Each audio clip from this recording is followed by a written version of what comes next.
Balakrishna puri జగన్నాథ్ల movie project పైసా Vasool title వల్ల ఆ cinema నిర్మాతలకు ఎన్ని కోట్ల లాభం వస్తుందో అన్న విషయమై ప్రస్తుతానికి క్లారిటీ లేదు.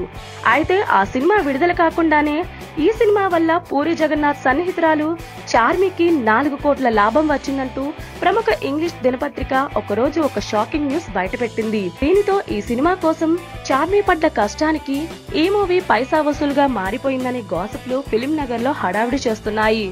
పూరి కనెక్ట్స్ సంస్థ ద్వారా ఈ చిత్రానికి కాస్టింగ్ బాధ్యతలు చూసుకున్న చార్మి అటు నిర్మాణ పరంగా అన్ని పనులు సవ్యంగా జరిగేట్టు పర్యవేక్షించిన సంగతి తెలిసిందే.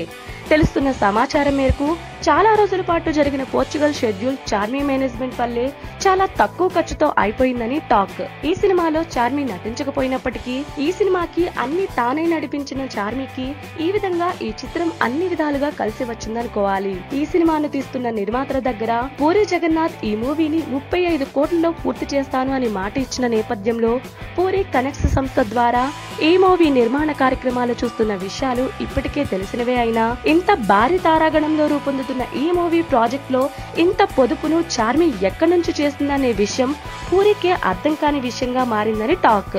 చార్మి ఇప్పటి వరకు తన కెరీర్ లో 50కి పైగా సినిమాలలో నటించిన నటిగా ఏ సినిమాకి కోటి కూడా అందుకుని చార్మికి పైసా వసూల్ అదృష్టంగా మారిందనుకోవాలి.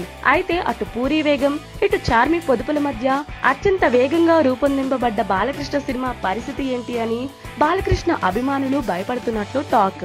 ఇటువంటి special interesting news, filmy updates ఎప్పటికప్పుడు మేమందిస్తూనే ఉంటాం. ఈ వీడియో మీకు నచ్చితే లైక్ చేయండి. మీ అభిప్రాయం మాతో పంచుకోవడానికి కామెంట్ చేయండి. అందరికీ రీచ్ అయ్యేలా షేర్ చేయండి. కానీ మా ఛానల్ ని సబ్స్క్రైబ్ చేసుకోవడం మాత్రం మర్చిపోకండి.